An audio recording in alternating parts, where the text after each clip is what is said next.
Welcome to the Elevate Atlanta Festival. My name is Gail O'Neill, and I will be hosting a very special talk with Pearl Cleage and Tayari Jones. Pearl, Tayari, I am a Luddite, so I hope that you're there somewhere. I'm waiting for you to pop up. I'll start asking the question and assume that you're zooming in. There you are. Hi, Tayari. Hello. Hi, Pearl. Hey, Welcome. Gail. I feel like I'm in the lucky seat getting to speak with you both at the same time, so thank you so much. And on behalf of people watching, I want to know what, if any, coping strategies you've come up with to just survive this pandemic, the social unrest we're going through, and the not knowing what's coming next. Pearl, you want to start? Just tell us how, if there's a new self-care or just something that you've learned. Well, I think it's a difficult time. It's difficult not to be able to be in physical contact with the people that you care about.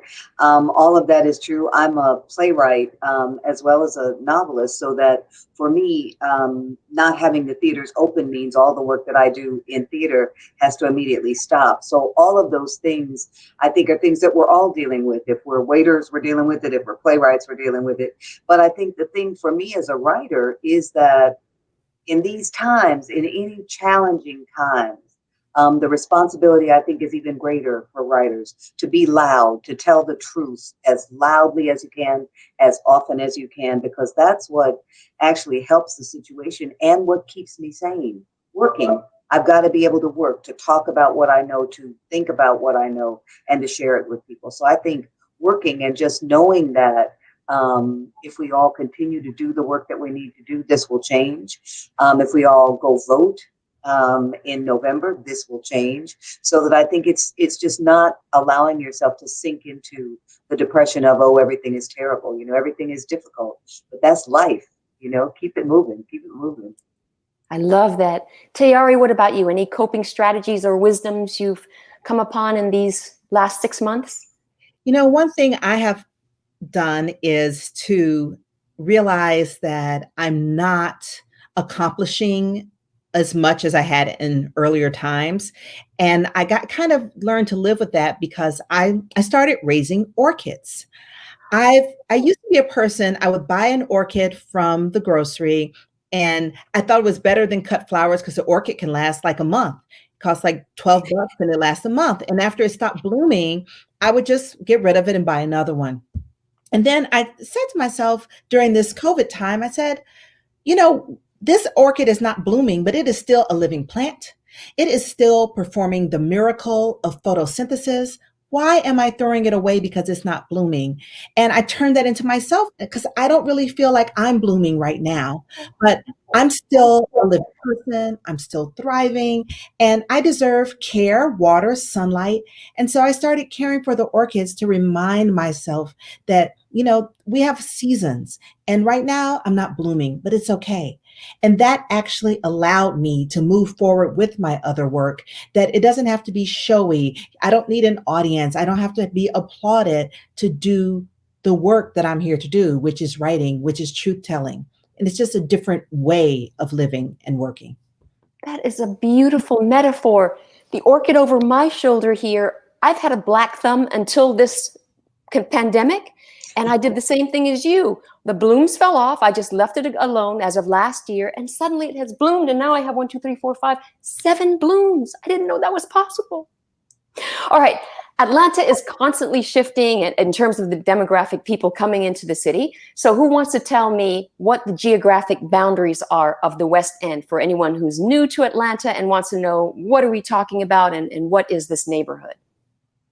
I feel like, and I mean, I'm sure there are specific streets, is this street by that street, but in a way, West End is also a frame of mind. Like, you know it when you're there.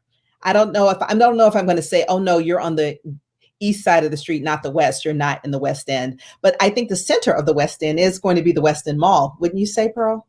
I would say yes. And the MARTA station is right there. And just that right there by the mall is like a center of commerce, because across the street, you've got all the little shops that change hands frequently. But, you know, that's the commercial kind of heart of it. But, you know, the thing about West End, and I think you're absolutely right about it being a state of mind, there's so many different points of view about how to move through the world in West End. I mean, there's people who are embracing a communal kind of lifestyle. There's people who are absolutely trying to rehab houses and be, young entrepreneurs. So there's all kinds of great energy in West End, and the fact that it's a very old neighborhood. It used to be a suburb. When you got to West End, you were, like way out. And that was before I knew anything about West End and was in Atlanta. But I think the history that's there is also part of what enriches it, because it has become something very different than what it started off to be. Our mutual friend, Harry Sue Ross, often talks about that branch of the library, which was the Uncle Remus branch of the library, of the public library, right there across from the Shrine of the Black Madonna. And she was not allowed to go in there. And when we kind of took that library, we were given permission to work in there as a theater space. And we had a big ceremony and burned sage in there and everything, because we couldn't get Uncle Remus off the wall. There was a sculpture that was into the wall and you couldn't get it out. So we burned sage around it. I'm big on that kind of stuff, had little chanting and made sure that all of that Uncle Remus stuff, all of that segregation stuff was gone. So that I think part of what is always going on in West End is chasing the old ghosts out and making sure that there's room for the new spirits that are rolling through West End. Pearl, 6 of your novels have been set in the West End. What is it about that neighborhood, that place, that the way that it informs characters, perhaps, that is so compelling to you as a writer? Well, I live in Southwest Atlanta. I don't live right in the heart of West End proper, but I live right down Cascade Road. So West End is very close to me, and it's a very interesting neighborhood. I live kind of in just an area of Cascade where it's just houses, but West End has all kinds of things that you can write about. I mean, restaurants and beautiful old streets and big old houses and little tiny houses and, the Atlanta University Center. So that the fact that it's such a vibrant node, Hammond's house is there. There are so many settings that you can put these characters in that it just seemed like a perfect place to me. Also, when I decided I wanted to write about Atlanta's too big a place for me to write about. I can't get my mind around everything from Summerhill to Buckhead to West End to Midtown, so that I had to kind of cheat a little bit and pick a defined space. And West End is almost like a little town within a town, so that I could get my mind around that much space, that much population, that much activity, without having to say, oh my God, I got to write about Atlanta. How can I possibly? It's like, no, I can write about West End, and from that, look at all of Atlanta from the vantage point of standing right there in Southwest Atlanta. Question for both of you. If you had a friend who was coming, in transit at Hartsfield, and they had 8 hours on a layover, and they thought, I want to come into town, I'm going to go to West End, what would you insist that they either do, see, experience, taste, feel while there? What are the, Tayari, you go first. What are the Pearl, we'll go back and forth. First, I'll say they have to make sure they go and visit the Hammond's house. The Hammond's house is a beautiful Victorian home that was converted into a museum. It's small, but every piece there is just gorgeous, and the director will give you a wonderful tour, and you can spend some up close time with beautiful African American art. I would say absolutely. That's absolutely right. Also, if you're coming to West End, you have to go by the Atlanta University Center. You have to go by Spelman College. Both of us graduated from Spelman College, so we always give a shout out to Spelman. But just that whole campus, the idea of so many people who have come through not only Spelman, but Morehouse and Clark and Atlanta University and Morris Brown, that so much Black history lives there, that it's just really important, I think, to be able to walk over there and see. When you think about all of the wonderful activity that came there, and it's a very small kind of space, but it's really big in terms of the impact that graduates have been able to have. And to eat or drink, or Tayari, go ahead. I'm going to say you have to eat at Chanterelles. Tell us about Chanterelles. Yes, you need to get some chicken. You need to eat there just to fully feel like you experienced the West End. And I don't know, is Busy Bee count, or is Busy Bee too far down MLK? But let me tell you, I recently had that blackberry cobbler at the Busy Bee, and it changed my life. And you have to put the busy bee in there because it's been there forever. It's like, that's a good one. Soul Veg is still there. There's just, yeah, there's all those things where there's coffee houses. It's really a great neighborhood. It's really wonderful. And don't you think you need to stop and get some of those fragrance oils? You got to get absolutely. And you got to stop at the bookstore near the Shrine of the Black Madonna. You got to go in and get books. We know they carry our books, but you have to, go in there and look at the artwork that's in there, the beautiful Black Madonna that's in there. So there's so many different kinds of things, that you have to just start walking around, stop in where people interest you. Mm-hmm.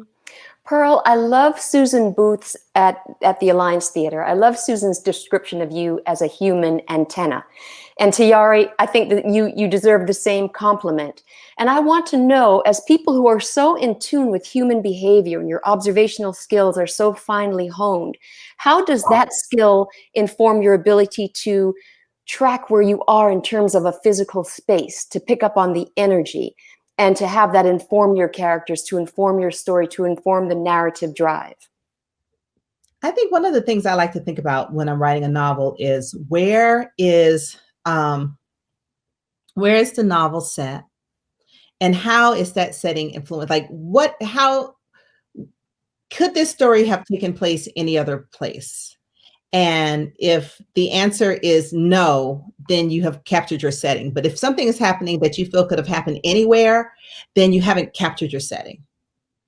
So if if a couple is having a fight, why does it matter that they're fighting on the corner of People Street and I guess what I would call Gordon Road, but what would you call that now?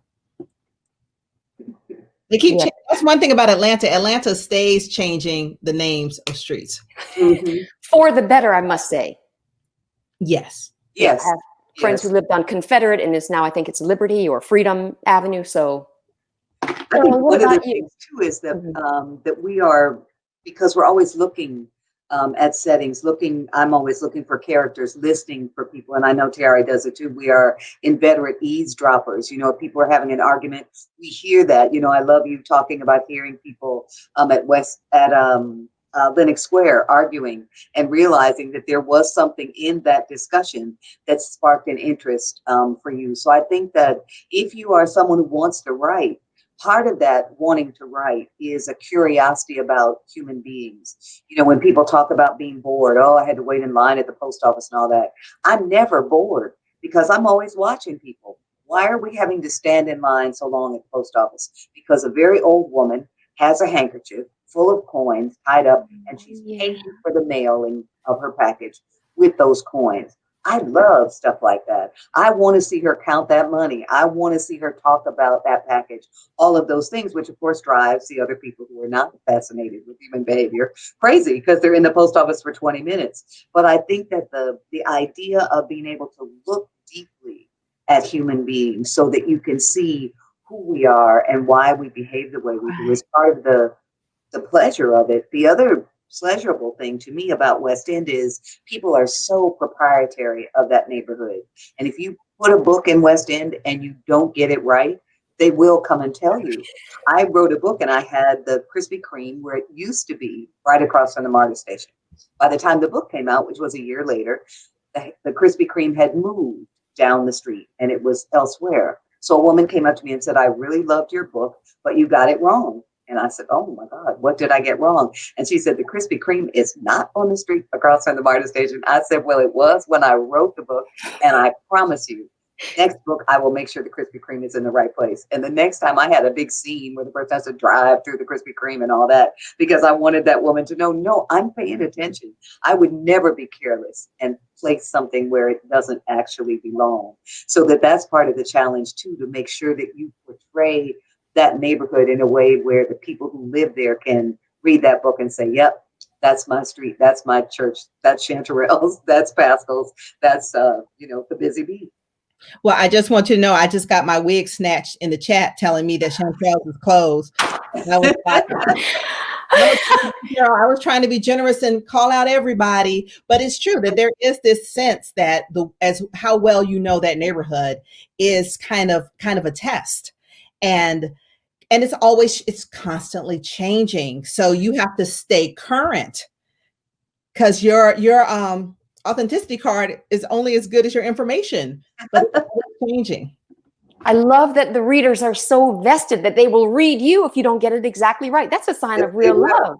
Yes, they Yes. will. Have either of you seen the Netflix film Cuties, done by the Parisian filmmaker? It's created a big uproar about the I'm a little sexualization of very, concerned very, about that one. I saw yeah. some of the pictures of those little girls dancing. I was not happy. I haven't seen the film, so I can't condemn the film because I haven't seen the whole thing. But the scenes I saw, they were completely sexualizing little girls, and I thought the scene that I saw where they were dancing was just appalling. I was horrified. I had the same response, Pearl. And when I read that the filmmaker is a young woman in Paris, she's only 30 years old, writer, director, daughter of Senegalese parents, I thought, she must be quite special to have come so far. So let me just see it before I cancel it. But Tayari, this question is to you, really. One of the beautiful things about her main character, Amy, is that Amy is so in tune with her mother, who puts on a happy face, but who is in deep, deep pain. And the way that the filmmaker captures Amy's basically spying on her mother and always tracking her emotions reminded me of your protagonist in Leaving Atlanta. So I wonder about the duality, the face that people show us and the reality that's underneath. And I wonder if the same applies to West End.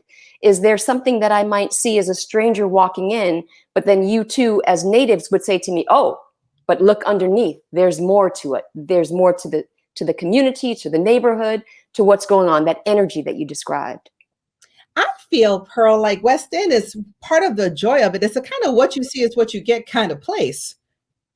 I don't feel like it looks like this, and then when you scratch beneath the surface, I think that it wears all of its stripes and colors proudly. Like, there's the Shrine of the Black Madonna, not exactly a hotbed of subtlety, right? Like, what the shrine is all about. Amen. Yeah. When you see someone from the shrine wearing their shrine uniform, you know exactly who they are. When you see someone renovate a Victorian home over there and they're selling it for a bunch of money, it looks like they're selling it for a bunch of money. It's not confusing. I think the straightforwardness of the place is one of its many virtues. I think one of the silver linings of the coronavirus is that it's forced a lot of us to rethink our values and priorities. We are a very individualistic society, and I think we've come to see that there's a benefit to multi-generational living and being part of a community, being more communal in our approach to life. How does a place like West End support people, provide kind of a balm to them in these times that we're going through right now? Can I just, before we talk about that, can I just ask you about the film? Was the rest of that film better than the sexualized scene I saw? Should I watch it? If only the filmmaker had left out the graphic depictions. I felt the camera was predatory. I would watch and think, where's the director going with this? But everything else, Pearl, was so beautiful, so nuanced, so measured, so sensitive, so intelligent. I just cannot figure out why the director made the choices she did in terms of the way that she scrutinized these little girls' bodies. Okay. So I would recommend it direction, but with an asterisk. It's very disturbing. The scene. Have you seen it, Tiara? Any of the things from this Cuties? Any of the scenes from it? It's a Netflix. It's on Netflix. I saw the scenes that were that everyone's talking about, and I wasn't motivated to go on. I mean, right now during this Corona time, I'm stressed out. I don't really need to be soliciting stress that's not coming my way. That's kind of what I am right now. That's kind of what I felt like. I looked at that. I said, ooh, if I look at this, I'm going to be mad. I'm going to be fussing for a month about this. Let me just put a blessing forward for these little girls and go on. Because it's, there's something when you are looking at characters, when you're thinking about creating characters, and both of us have written old people and young people and everybody in between. But it's really important, I think, to think honestly about what you're talking about, but also, especially in film, which is such a visual medium, to be very conscious of what you're showing in these times when little girls are so endangered, when women are so endangered, when we've got people who are putting forward extremely sexualized narratives for these children's lives. And I just think it's very dangerous, which is not to say that when you do something creatively, you're then obligated to please everybody who looks at it. Some things are supposed to disturb you. But I kind of feel like I'm with you, Ms. Jones. It's like there's so much stuff disturbing me now. It's like, okay, can I have something that just makes me feel like, okay, good. Go Black women, you're doing something good. You know? I have a present for you then in that case, Miss Clegg. This is something Tayari told me about how she blossomed as a storyteller under your guidance and your advocacy as a student at Spelman. She told me about Club Zebra, and this is a quote from Tayari. This was before Pearl was an internationally known playwright. I was just a kiddo sitting there with all these eccentric, brilliant people who were making art in public. I didn't know who I was at the time. I didn't know who was there at the time. And if Pearl told you the names of the people in attendance, the fact that I was in their company as a little whippersnapper would be stunning. But I knew what I was seeing, and I wanted to live this expressive, creative life that she and her friends in the creative community demonstrated. I just think that is such a lovely tribute to sisterhood, to mentorship, to taking a little sister by the hand and saying, come here, let me show you something.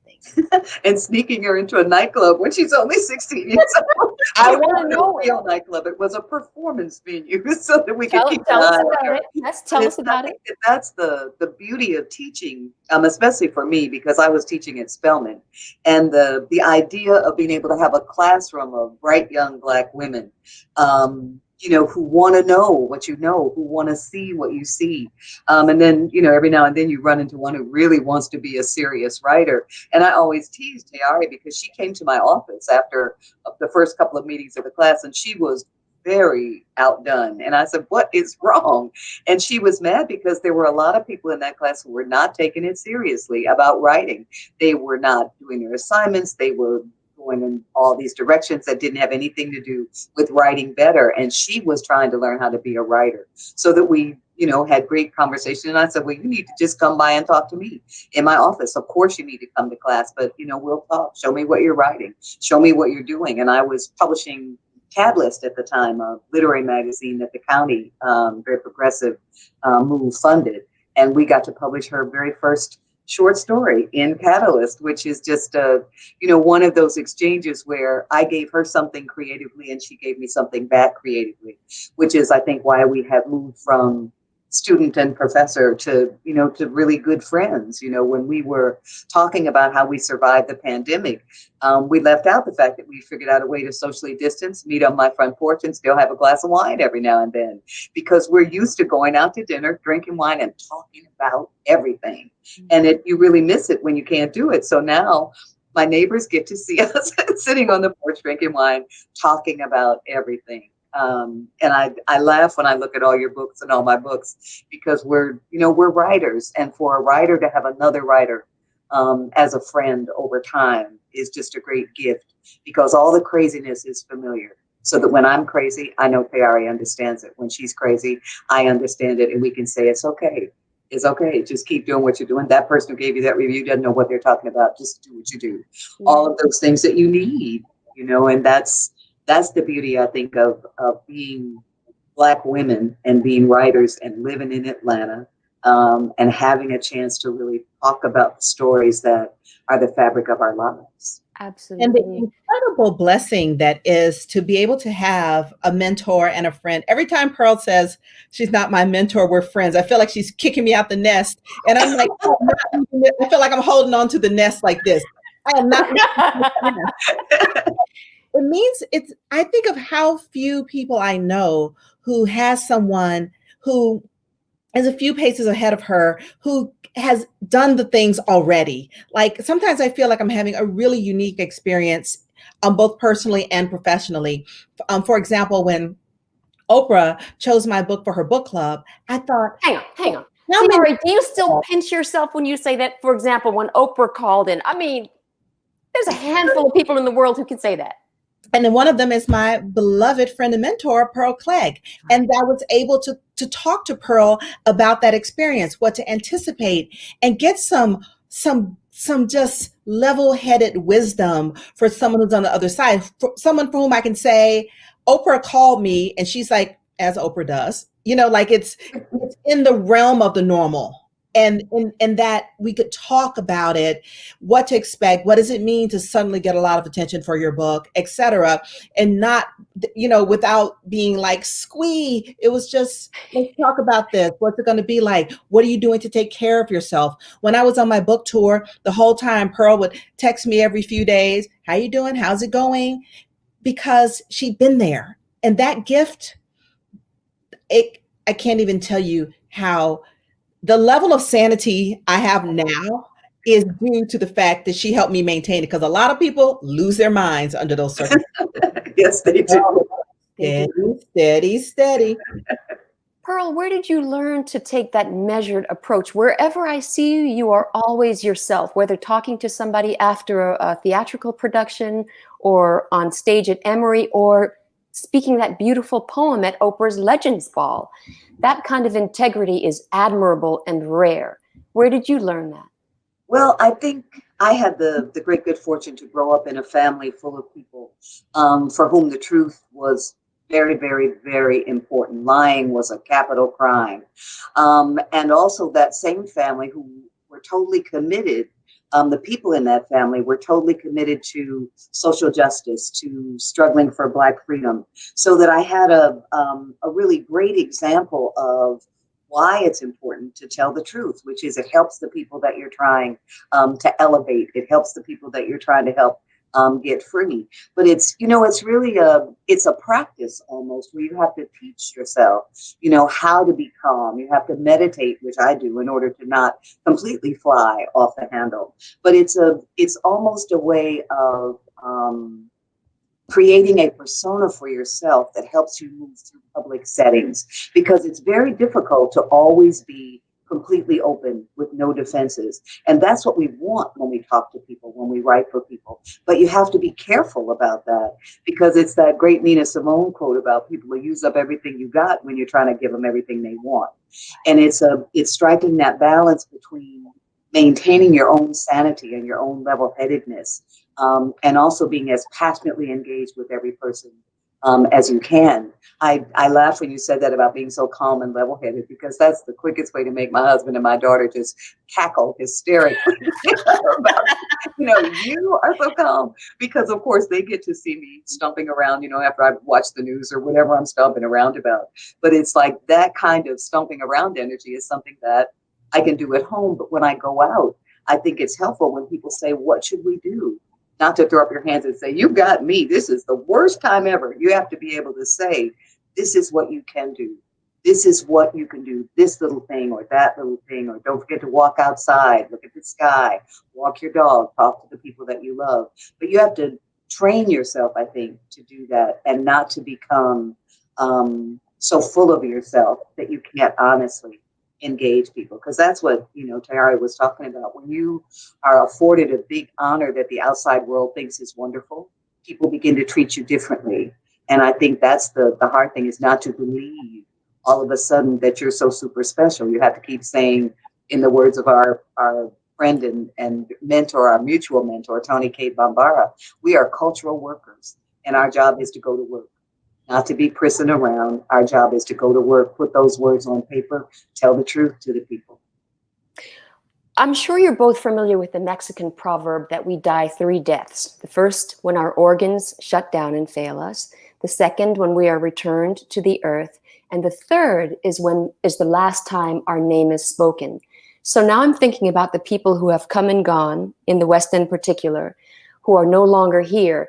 And I wonder, is there someone's name you would like to speak, just to keep them alive, to let young people know this person was here and they are still important. You must know about them. I think just saying Tony K. Bambara was what came to mind for me. I mean, Tony K. Bambara did the work, and she did it. She wasn't chasing headlines, it wasn't for likes, follows, mentions. She was so deeply committed to the people about whom she wrote. I agree. The other one I would say is Dr. O.T. Hammond's. That was his house that is now the Hammond's house. And I realized I'm one of the few people who actually remember him and used to, go to that house when he was living there. And he was famous for having fabulous parties, in that terraced yard where we now have readings and all those things. He used to have parties that were legendary, that went on till all hours, and they were just beautiful, beautiful gatherings. So I think about him. Because he started collecting that art that encouraged Michael Lomax to buy that house and buy that collection and help that happen when he was at Fulton County. And I think that OT would be so happy to see that house alive, to see all of us coming and going in that house, to see the kind of artists and artwork that bloom there. So I would definitely say Dr. O.T. Hammond. I love those responses. And when I think about the juggernaut of popular culture and really the trash that we're being fed, I am all the more grateful for institutions and organizations that uphold fine arts and culture. So what are some of the other places, whether a mural or another museum in West End, that people should be aware of? Maybe a hidden gem, maybe an artist in the community that you'd like to put on our radars? Well, I love the Colin Kaepernick mural that's right there on the corner of People Street in Abernathy, and it was just, a wonderful mural before, and then when the pandemic came, the artist painted a mask on him, which is so wonderful because it's saying, okay, people, love me, I'm a hero, and be safe, take care of yourselves. So that one definitely, and generally all of the murals, the murals that have come up in Atlanta are so important and so wonderful, that we can go down anytime we want to and look at that mural of John Lewis and think about him. We can look at all of this wonderful artwork that's here because we do have a really active public art program. And I thank Camille Love for that. And I thank the city for supporting public art so that people can walk around and see art without having to buy a museum membership. The most beautiful art is around and about in our neighborhoods, which I think is great. So shout out to Fabian Williams for that Colin Kaepernick mural. Tayari? You know what, Pearl? What is my brain is failing me right now. Over in the West End, over there, over by Morris Brown, I want to say the Henderson home, the Herndon house, Alonzo Herndon's house. Yes. I remember as a little girl, we went there as a school field trip and all the art. And I remember as a little child, just that this home had been owned by Black people at that house. Yeah, turn of the century, I believe. Mm-hmm. Well, the other turn of the century, but I think that people should go and visit that home.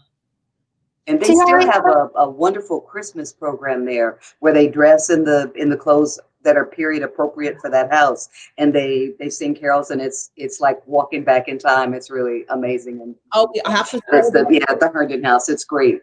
And the Spelman College Christmas Carol concert. Yes. Oh. And of course, when we used to be able to have Sweet Honey in the Rock on the campus at Spelman College every year, which was a more religious experience than a musical experience. Yeah, absolutely. I used to see them in college. I took my husband there, and I had gone several years by myself. And I said, okay, I know you want to go with me, but this is like a serious free woman space. And if you don't think you can handle it, do not come, because I'm not going to have time to turn to you and say, are you okay? Are we scaring you? And my husband was not scared of free women, but he was like, okay. He put on a tux and went over to the concert with me. And it was just fabulous because he was able to totally invest in the enjoyment that we had in addition to enjoying it himself. So I would definitely say that the Christmas Carol concert and the Sweet Honey were experiences of Spelman that you can't have any place but Sisters Chapel. There's so many things that are only at Spelman. Spelman is such a unique place. And even our beautiful museum, I love the come in and out of the Spelman Museum. Go ahead. At Spelman. And there's a lot of art. Like I went to visit Fahamu Piku's studio in the West End. And I was just thinking just how much artistry is here and how unpretentious it all is, how accessible, how personal. Yes. Tina Dunkley gave me a private tour of the museum at Clark Atlanta University 2 years ago. That place is a treasure trove of Yes. classic African-American art and art from the diaspora. It's just incredible. I want to make sure I get this right. I have been saying the West End, but then I noticed Pearl says West End, and then so I switched. But then Tayari, you just said the West End. So are both terms acceptable? West End or the West End? I have never thought about that distinction until this Me moment. either, right? So I think it's pretty much whatever you say, we're good. Right? Okay, well, I'm going to go with Tayari because Pearl, I know you're from Detroit. Is it better to explore the West End by car or on foot? Atlanta's such a car culture. I think it's always better to explore a neighborhood, on foot. But take somebody. Well, take somebody with you. Don't just be trying to walk around by yourself. This is an urban neighborhood. We love it, but you have to be conscious of where you are. But it's if you can take a friend and park and walk, and then know that you have somebody who can help you. I will go there with you. Okay. Tayari, why do you say better to explore by car? Yeah, I think we've handled this. Because it's an urban neighborhood, because people are not, my books in my novels that are set in West End, there is a character called Blue Hamilton who has taken over that area and made sure it's a peaceful place where people can go get their hair done at 4 a.m. There's no crime against women. Children are well taken care of, all of that. And people have called me after they read the books and say, I'm moving to Atlanta. I want to move to your neighborhood and all that. It sounds so great. And I'm like, wait. Fiction. That is fiction. There is no real Blue Hamilton who has taken over and made sure that within this 20 blocks, everybody is safe. Men don't act a fool. Women are free and safe, all of that. I want that to happen. And I write that because I want people to be aware that that can happen.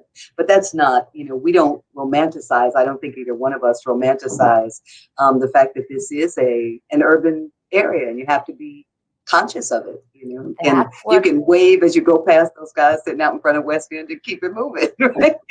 See, this is what I was getting at before when I was asking about duality. You see one thing on the surface, but when you're a native, there are codes that you had better observe. There are observations that you cannot afford to overlook. And this is what I was talking about.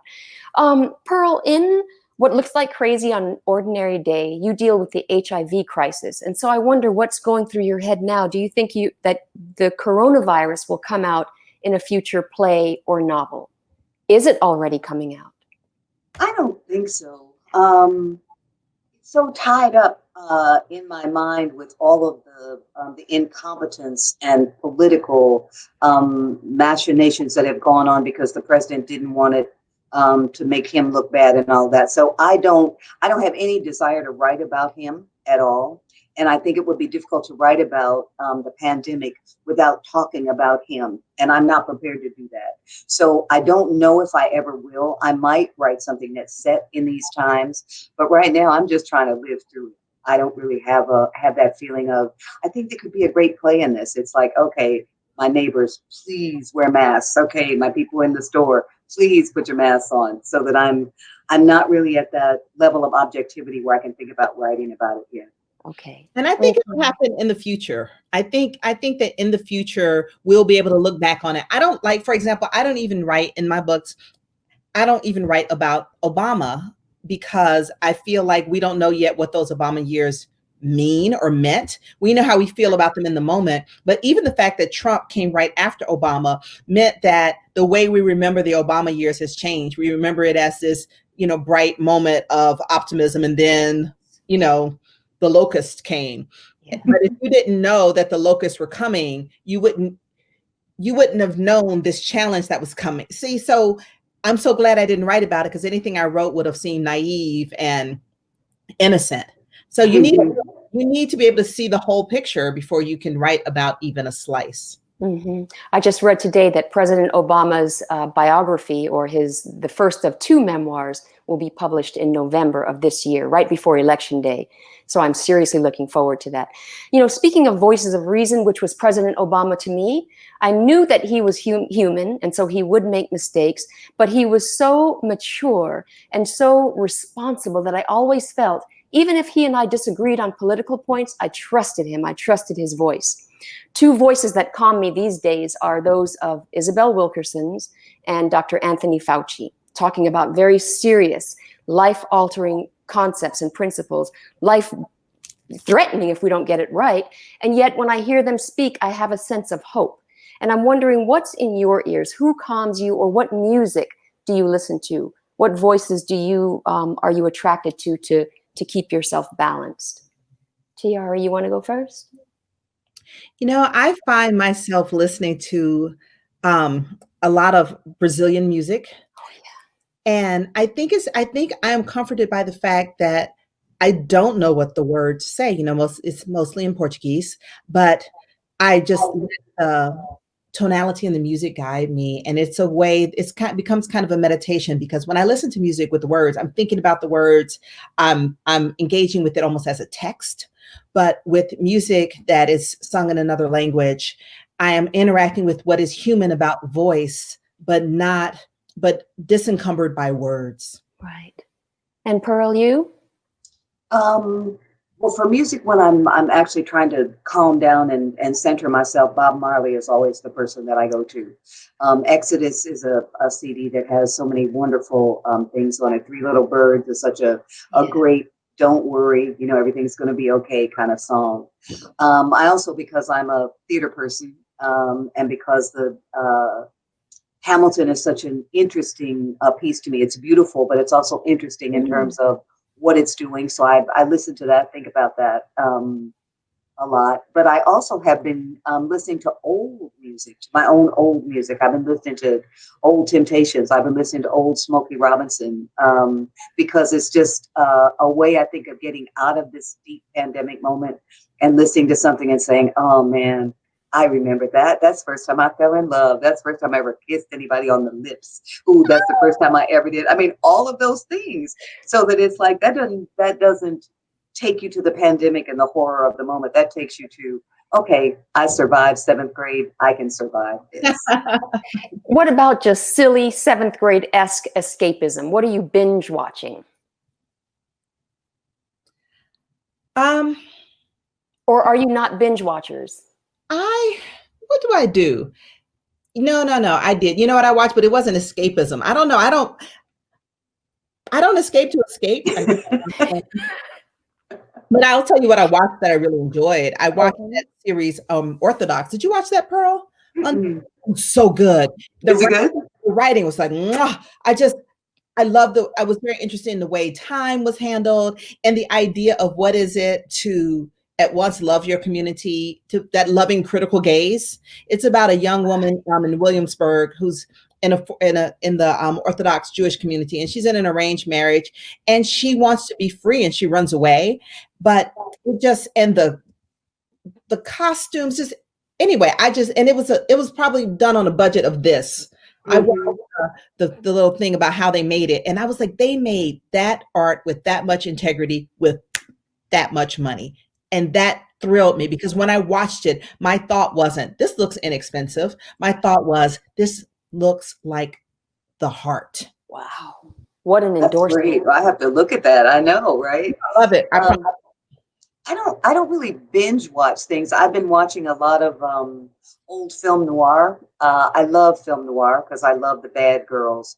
I love the fact that women do such terrible things in these old noirs, and they're just bad. They lie, they steal, they kill people, and it's just like, they're not trying to be good. They are a different kind of character than you find in almost any other kind of film. So I've been watching, Ava Gardner and Lana Turner and all of these girls just do terrible things, kill their husbands for money and all of that. So, I think those are really interesting to me, and I'm really hoping that I can write a play that's kind of in that realm. So I'm saying that I'm really doing research, but I'm really just loving the movies I'm watching.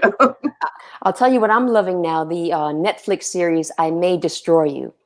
It is ostensibly about rape and sexual abuse. Yes, I know about that one. So well done. Really original voice from a young Ghanaian Brit female filmmaker that I cannot say enough good things about.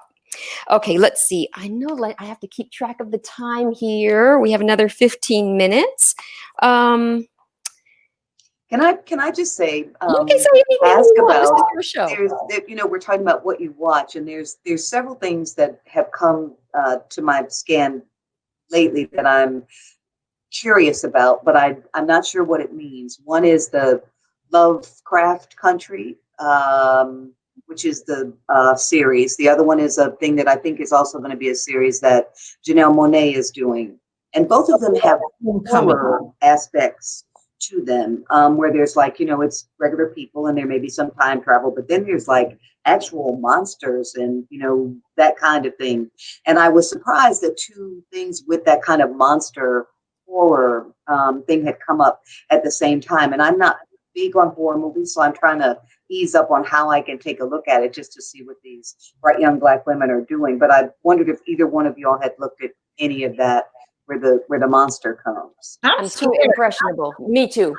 I can't see. Yeah, I can't do it either. I'm too scared. I'm like, okay, these are young Black artists. I want to see this, and I'm like, but that monster is coming. I don't want to see that. Completely admire. I'm very delighted in the ways that Black artists now are doing things in different genres. So often we've been relegated to writing and doing art to kind of either, I think, like fill in the gaps of history. Like there's this thing like, this is what your art does. You fill in who's been forgotten. And while I think that is an admirable goal, it's not all we do. Right. That our imaginations are as diverse as we are. So I'm glad to see the horror writers. Like I'm delighted to see what Victor LaValle is doing with his brilliant weird self. I'm eager to see Attica Locke writing mysteries. I just love seeing. I'm proud of the romance girls, writing Black romance, like having happily ever afters with Black people in them. All of that. I'm thrilled with this incredible diversity of art, and I hope that this kind of racial reckoning my one concern with this racial reckoning we're having, I feel there's a lot of pressure then now on Black artists to tell a story that is kind of sociological right now. I feel like everyone is saying, Black people, explain racism to us, explain it. And I hope this will not hurt this incredible diversity that we saw sprout up in the last 5 or 6 years when Black people were allowed to kind of be on different tracks. Right. I've heard I think that's very well said, because I think that's the thing is that, I don't have to like everything. I want to like everything that Black people do just because I'm trained to be that way. But it's like, ooh, they're doing horror and I'm too scared of that. So I don't have to feel like I'm betraying the sisterhood because I can't look at this or that. But I do, I completely affirm what you just said about we are not here to explain Black people.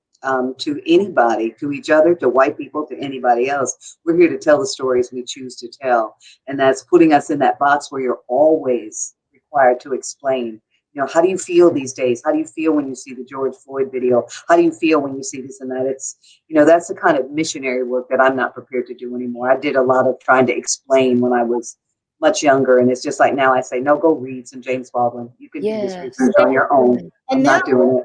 There are enough voices, like even with my own work, that when I was writing An American Marriage, which is about a young couple separated by a wrongful conviction, but there were so many voices out there talking about criminal justice and the racism in the justice system that I didn't feel that I had to write a book that did it all, that I could write a book that focused on the dynamics that happened to one particular couple. Because, the new Michelle Alexander already did the new Jim Crow. That's out there. That's part of the American fabric. Ava DuVernay had already done the film, The 13th, so that so many people had kind of covered those hardcore sociological bases in the public discourse that then when I came along as a novelist, I was able to do something different without feeling that I was leaving something undone. Mm-hmm. Yep.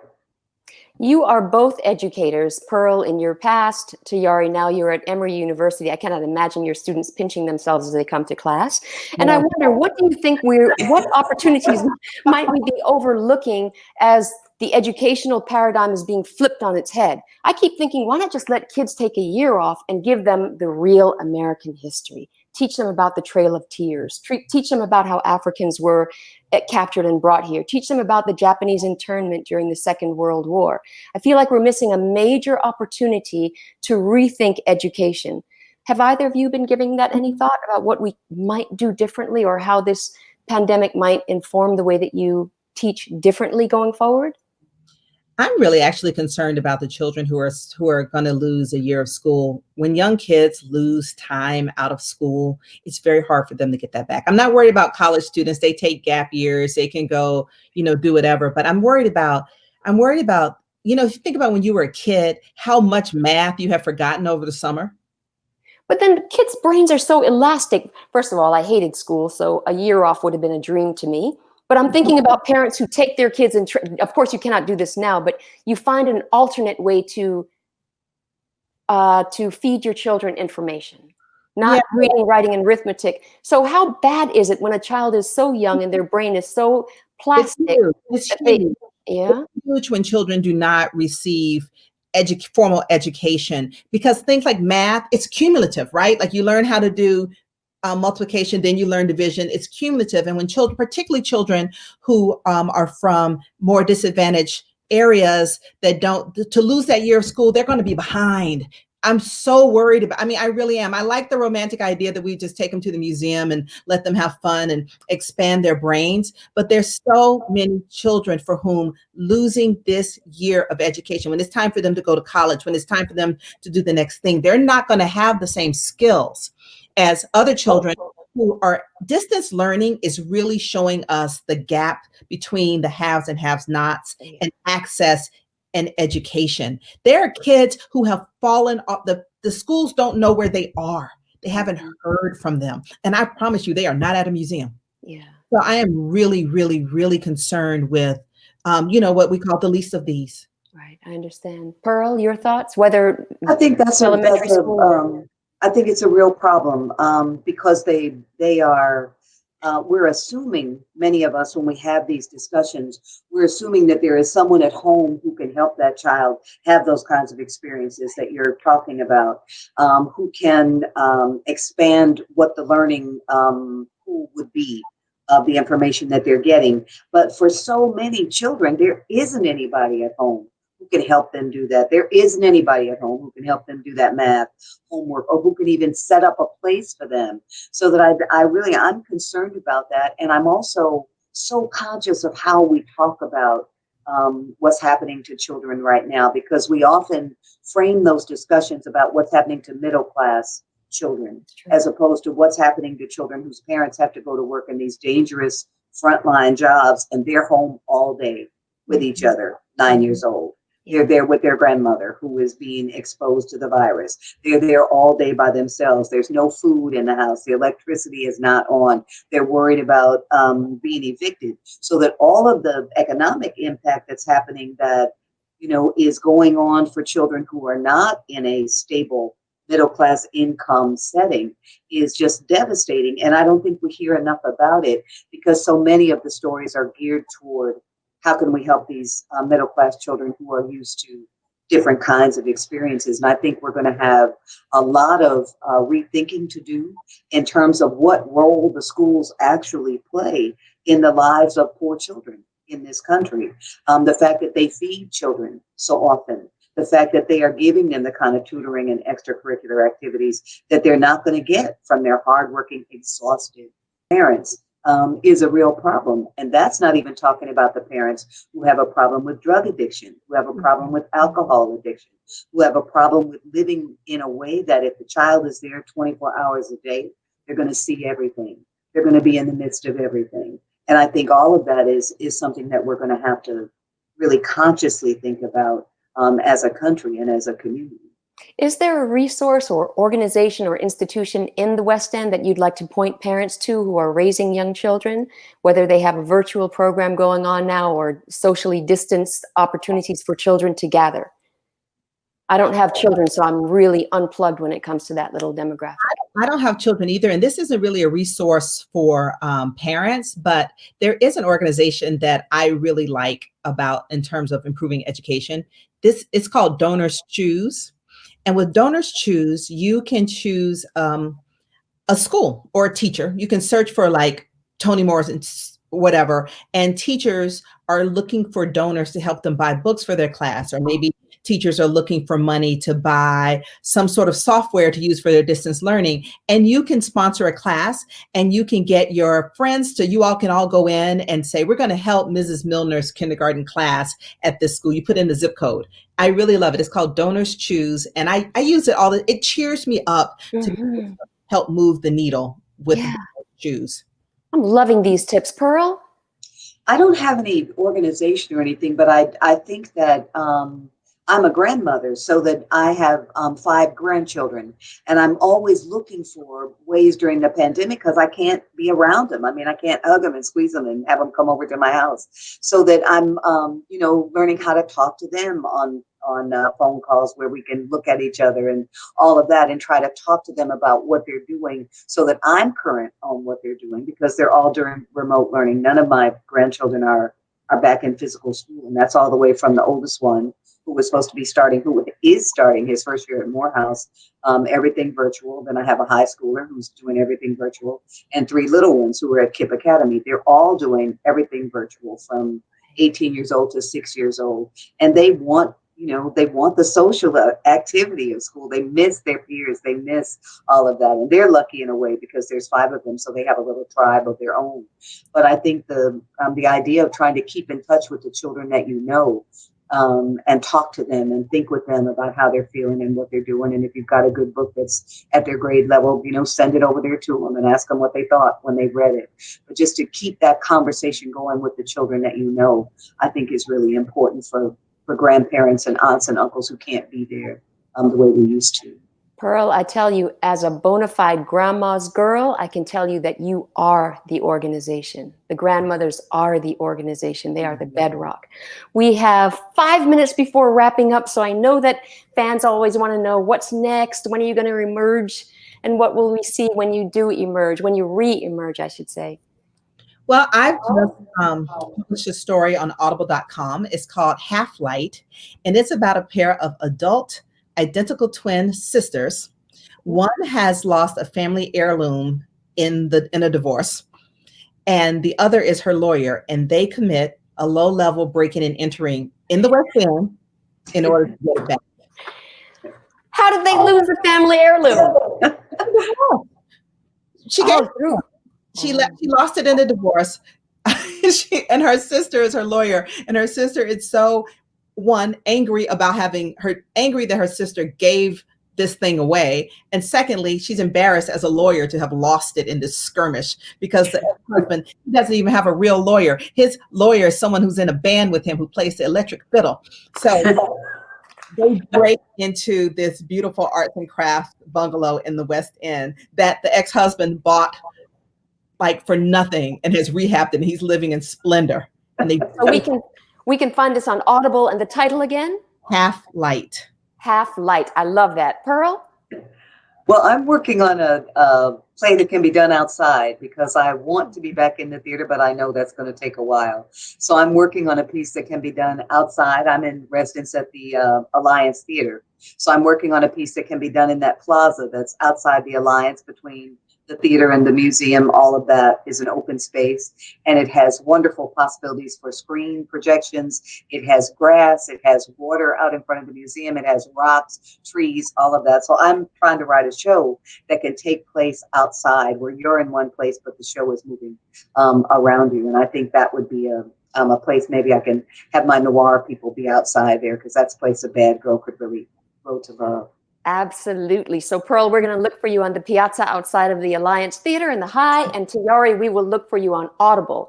Thank you so much for joining me today. This has been a dream come true for me and for all of your fans, I know.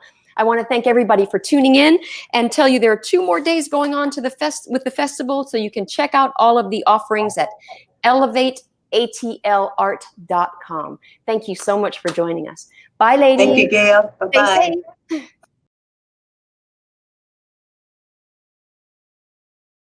It has water out in front of that can take place outside, where you're in one place but the